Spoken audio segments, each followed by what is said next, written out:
Emmenons dans le sud des îles Ioniennes, visiter l'île de Méganisi, l'île de Scorpio qui appartenait à Onassis et d'autres petites perles. Et on se retrouve à la fin de la séquence pour que je puisse vous annoncer la suite de notre périple.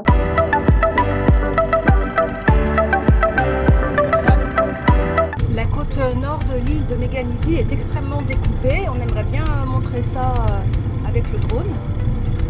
Donc William est à l'avant, il gère le vol du drone.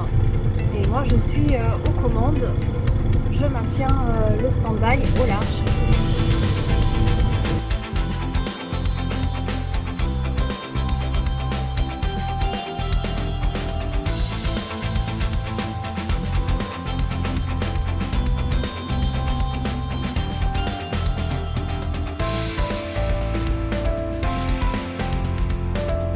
Allons voir maintenant ces criques d'un peu plus près. J'avoue que ça me déplairait pas une petite maison ici, avec atypique en bas. Deuxième crique, plus modeste, mais chacun son petit ponton quand même.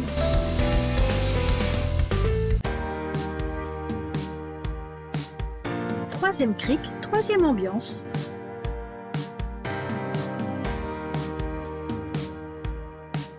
Une nuée de petits poissons.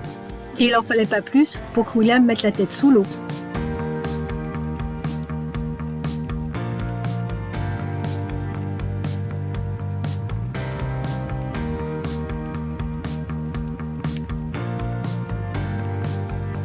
Je vais rejoindre les poissons. S'ils se sauvent pas dès que je vais dans l'eau.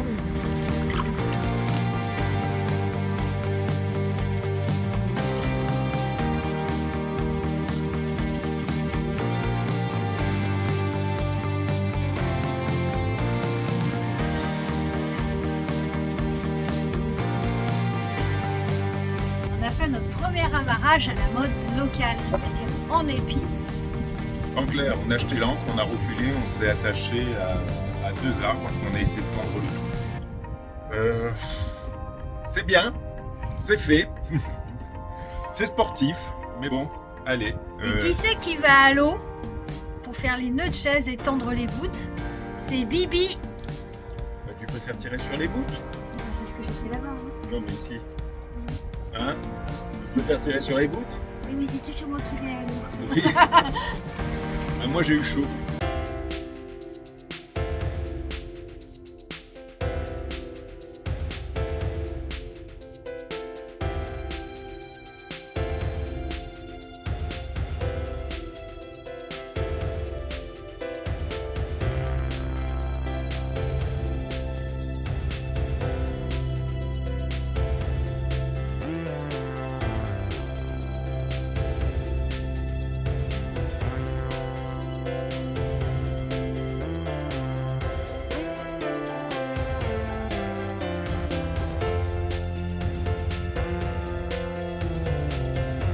Balade et avitaillement terminé, on peut retourner sur Atipi.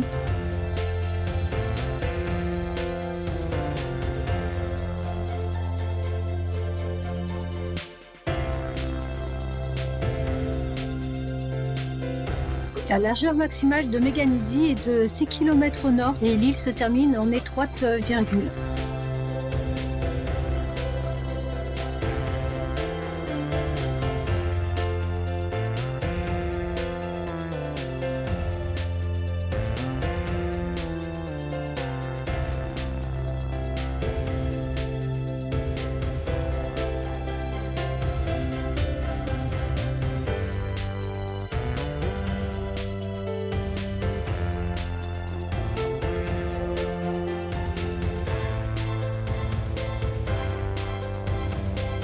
Non mais tu le crois toi?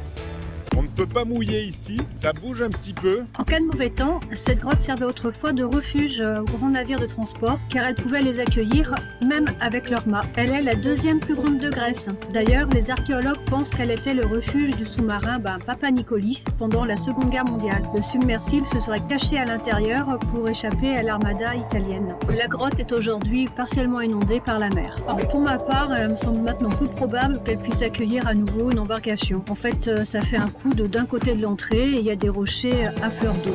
On sent que ça bouge un peu plus. Hein. Pocahontas, Sabine. On arrive à l'île privée de Scorpios, placée sous vidéosurveillance. En 1962, après avoir échoué à acquérir l'île d'Ithaque, le célèbre armateur grec Aristote Onassis achète Scorpio pour l'équivalent de 11 000 €, ce qui est un bon prix. C'est là qu'il vit son histoire d'amour avec la cantatrice Maria Callas et qu'il épouse la fameuse Jacqueline Bouvier, dite Jacqueline Kennedy, en 1968. 100 millions d'euros, c'est la somme dépensée par un oligarque russe pour acheter l'île en 2013 à la petite fille d'Onassis. T'imagines que tu vas te baigner à l'endroit où Jackie Kennedy se baignait. Et à mon tour, je vais profiter de l'eau.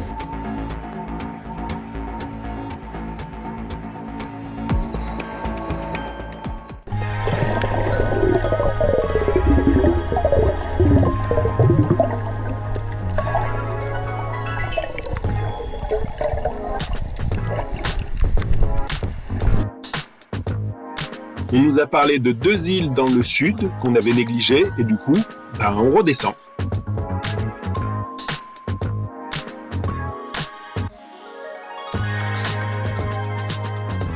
On avance sur Atokos, on arrive à la voile bon. Alors on fonce pas, on est à 3 nœuds à tout casser. On n'a pas une météo top, on risque un peu d'avoir de la flotte, mais pour l'instant on en est loin, on a surtout du soleil. T'as vu le monde? Heureusement qu'on est en septembre, hein.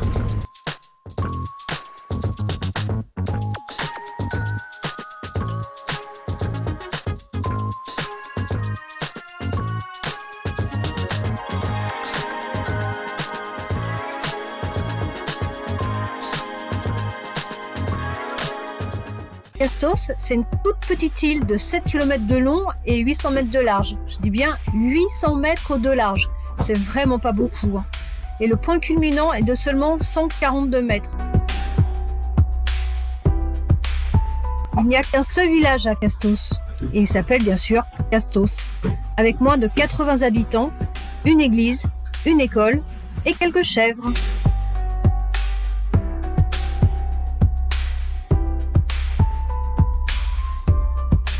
Auprès de mon arbre, je vivais heureux.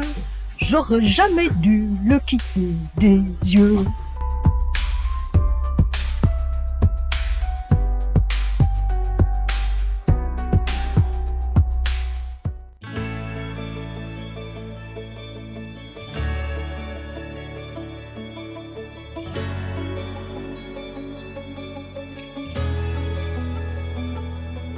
Après cette escale au charme grec, nous reprenons la mer.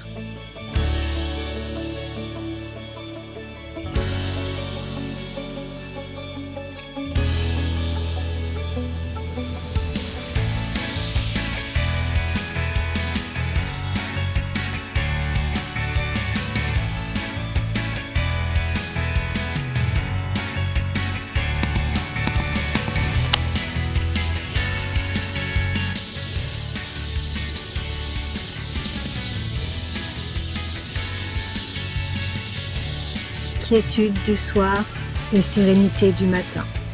Que du bonheur. Hier soir, on a fait un voyage devant la petite île de Calamos. Ce matin, petit-déj au village de Calamos. Et maintenant, on a pour projet de faire le tour de l'île. On va où, capitaine? On se dirige vers Port-Léon, qui est détruit par le tremblement de terre de 1953.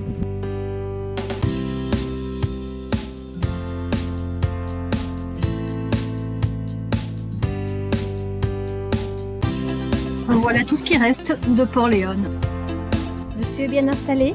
Oui, je vais chez mon barbier. Vous avez pris rendez-vous? J'ai rendez-vous. Dr Jekyll et Mr Hyde. Un visage, deux personnalités. Et voilà, monsieur. Merci. Le tarif, c'est 3 corvées de vaisselle. Oh non, pas la vaisselle. On arrive à Episcopie, au nord de l'île de Calamos.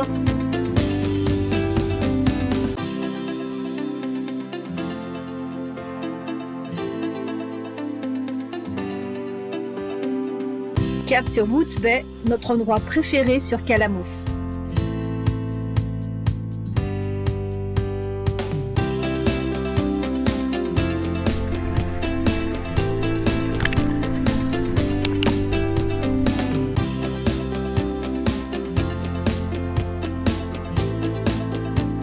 C'est sur notre coup de cœur Calamos que se termine cette séance voyage. La semaine prochaine, nous ferons escale à Céphalonie, la plus grande et la plus montagneuse des îles Ioniennes. À bientôt!